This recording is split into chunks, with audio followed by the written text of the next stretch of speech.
Spotting an exceptional cup, they asked, "May we see that? We've never seen a cup quite so beautiful." As the lady handed it to them, suddenly the teacup spoke. "You don't understand. I have not always been a teacup. There was a time when I was just a lump of red clay. My master took me and rolled me, pounded and patted me over and over, and I yelled out, 'Don't do that. I don't like it. Let me alone.' But he only smiled and gently said, 'Not yet.' Then wham! I was placed on a spinning wheel. Suddenly I was made to suit himself. And then he put me in the oven. I never felt such heat. I yelled and knocked and pounded at the door. 'Help! Get me out of here!' I could see him through the opening, and I could read his lips as he shook his head from side to side. 'Not yet.' When I thought I couldn't bear it another minute, the door opened. He carefully took me out and put me on the shelf, and I began to cool. Oh, that felt so good. Oh, this is much better, I thought. But after I cooled, he picked me up and he brushed and painted me all over. The fumes were horrible. I thought I would gag. 'Oh, please stop it. Stop,' I cried. He only shook his head and said, 'Not yet.' Then suddenly he puts me back into the oven. Only it was not like the first one. This one was twice as hot, and I just knew I would suffocate. I begged, I pleaded, I screamed, I cried. I was convinced I would never make it. I was ready to give up.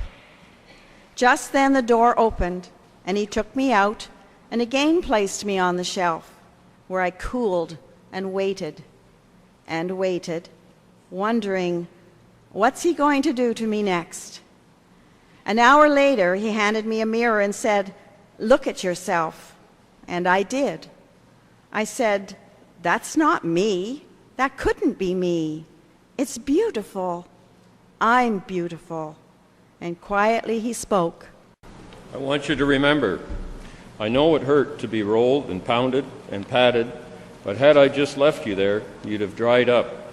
I know it made you dizzy to spin around on the wheel, but if I had stopped, you would have crumbled. I know it hurt and it was hot and disagreeable in the oven, but if a hand put you there, you would have cracked.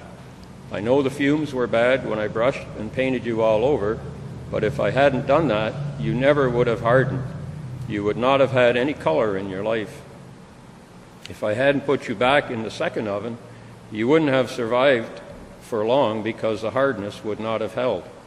Now you are a finished product. Now you are what I had in mind when I first began with you.